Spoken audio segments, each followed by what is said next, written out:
রূপালী জগতের ঝলমলে আলোর আড়ালে লুকিয়ে আছে আধার। এই অঙ্গনে কাজ করতে গিয়ে প্রায় সময়ই অনেক তারকা অভিনেত্রী কুপ্রস্তাব পেয়েছেন বা পেয়ে থাকেন। ভারতীয় বাংলা সিনেমার জনপ্রিয় অভিনেত্রী অঞ্জনা বসুও তার ব্যতিক্রম নন। তিক্ত সেই অভিজ্ঞতা ভক্তদের জন্য ভাগ করে নিয়েছেন। সম্প্রতি ভারতীয় গণমাধ্যমকে দেওয়া এক সাক্ষাৎকারে এমন অপ্রত্যাশিত ঘটনার কথা বললেন অঞ্জনা।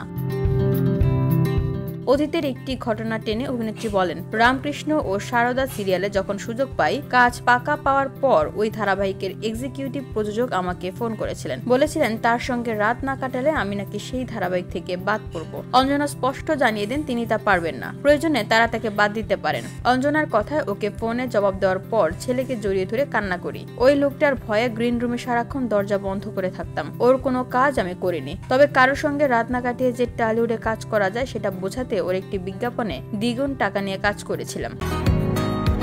বসুন্ধরা, উত্তরা, বনশ্রী, কুড়িল ও বাড্ডা সহ রাজধানীর বিভিন্ন স্থানে অভিজাত ও অত্যাধুনিক মানের ফ্ল্যাট কেনার এক নির্ভরযোগ্য প্রতিষ্ঠান প্লেজেন্ট প্রপার্টিজ লিমিটেড।